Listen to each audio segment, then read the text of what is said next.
Besides, he knew that these, like mastiffs, would fasten upon any, upon father, mother, brother, sister, prince, or governor, yea, upon the prince of princes. And that which encouraged him the more was, for that they once did force Emmanuel out of the kingdom of universe. And why, thought he, may they not also drive him from the town of Mansoul? So this army of 25,000 strong was, by their general, the great lord Incredulity, led up against the town of Mansoul. Now Mr. Prywell, the scoutmaster general, did himself go out to spy, and he did bring Mansoul tidings of their coming. Wherefore they shut up the gates, and put themselves in a posture of defence against these new Diabolonians that came up against the town. So Diabolus brought up his army, and beleaguered the town of Mansoul. The doubters were placed about Field Gate, and the bloodmen set down before Eye Gate and Ear Gate. Now when this army had thus encamped themselves, Incredulity did, in the name of Diabolus, his own name, and in the name of the bloodmen and the rest that were with him, send a summons as hot as a red-hot iron to Mansoul, to yield to their demands, threatening that if they still stood it out against them, they would presently burn down Mansoul with fire. For you must know that, as for the bloodmen, they were not so much that Mansoul should be surrendered, as that Mansoul should be destroyed, and cut off out of the land of the living. True, they send to them to surrender, but should they so do, they would not stanch or quench the thirsts of these men. They must have blood, the blood of Mansoul, else they die, and it is from hence that they have their name. Wherefore these bloodmen he reserved while now that they might, when all his engines proved ineffectual, as his last and sure card, be played against the town of Mansoul. Now when the townsmen had received this red-hot summons, it begat in them at present some changing and interchanging thoughts. But they jointly agreed, in less than half an hour, to carry the summons to the prince, the which they did when they had writ at the bottom of it, Lord, save Mansoul from bloody men. So he took it, and looked upon it, and considered it, and took notice also of that short petition that the men of Mansoul had written at the bottom of it, and called to him the noble Captain Credence, and bid him go and take Captain Patience with him, and go and take care of that side of Mansoul that was beleaguered by the bloodmen. So they went and did as they were commanded. The Captain Credence went and took Captain Patience, and they both secured that side of Mansoul that was besieged by the bloodmen. Then he commanded that Captain Goodhope and Captain Charity and my Lord Wilbywill should take charge of the other side of the town.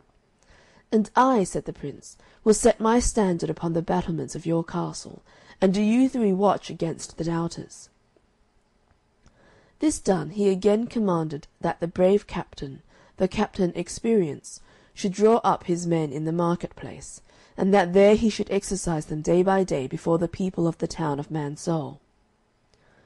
Now this siege was long, and many a fierce attempt did the enemy, especially those called the bloodmen, make upon the town of Mansoul. And many a shrewd brush did some of the townsmen meet with from them, especially Captain Self-Denial, who, I should have told you before, was commanded to take the care of Ear-gate and Eye-gate now against the bloodmen. This Captain Self-Denial was a young man but stout, and a townsman in Mansoul, as Captain Experience also was. And Emmanuel, at his second return to Mansoul, made him a captain over 1,000 of the Mansoulians for the good of the corporation. This captain, therefore, being an hardy man, and a man of great courage, and willing to venture himself for the good of the town of Mansoul, would now and then sally out upon the bloodmen, and give them many notable alarms, and entered several brisk skirmishes with them, and also did some execution upon them. But you must think that this could not easily be done, but he must meet with brushes himself, for he carried several of their marks in his face, yea, and some in some other parts of his body. So, after some time spent for the trial of the faith and hope and love of the town of Mansoul, the Prince Emmanuel upon a day calls his captains and men of war together, and divides them into 2 companies. This done, he commands them at a time appointed, and that in the morning very early, to sally out upon the enemy, saying, Let half of you fall upon the doubters, and half of you upon the bloodmen. those of you that go out against the doubters, kill and slay, and cause to perish so many of them as by any means you can lay hands on. But for you that go out against the bloodmen, slay them not, but take them alive. So at the time appointed, betimes in the morning, the captains went out as they were commanded against the enemies. Captain Goodhope, Captain Charity, and those that were joined with them, as Captain Innocent and Captain Experience, went out against the doubters, and Captain Credence and Captain Patience, with Captain Self-Denial and the rest that were to join with them, went out against the bloodmen. Now those that went out against the doubters drew up into a body before the plain, and marched on to bid them battle. But the doubters, remembering their last success, made a retreat, not daring to stand the shock, but fled from the prince's men. Wherefore they pursued them, and in their pursuit slew many, but they could not catch them all.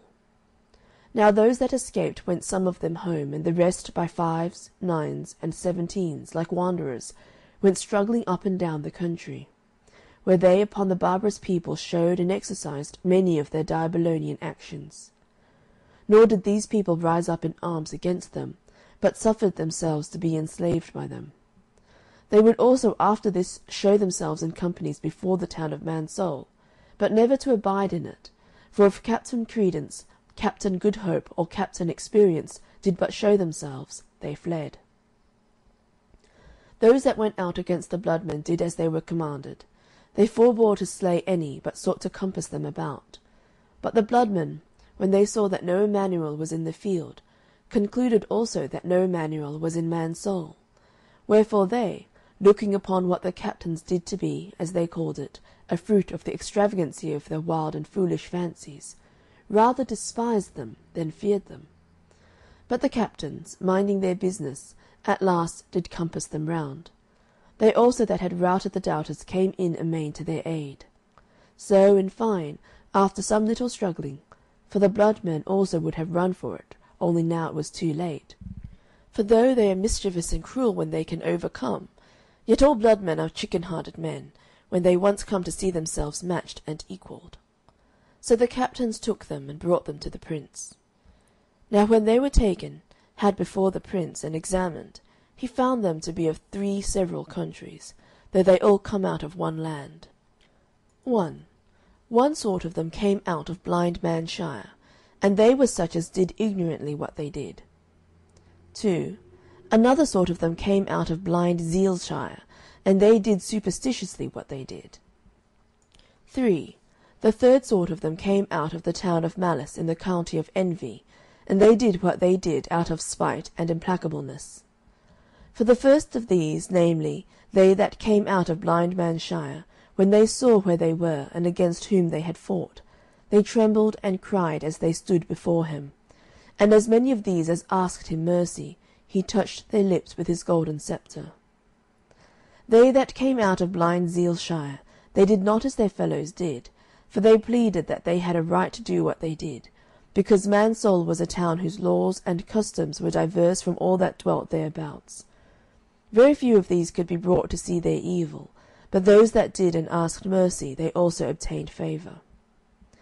Now they that came out of the town of Malice, that is in the county of Envy, they neither wept nor disputed nor repented, but stood gnawing their tongues before him for anguish and madness, because they could not have their will upon Mansoul. Now these last, with all those of the other 2 sorts that did not unfeignedly ask pardon for their faults, those he made to enter into sufficient bond to answer for what they had done against Mansoul and against her king, at the great and general assizes to be holden for our lord the king, where he himself should appoint for the country and kingdom of universe. So they became bound each man for himself to come in, when called upon, to answer before our lord the king for what they had done as before. And thus much concerning this second army that was sent by Diabolus to overthrow Mansoul. End of chapter 17.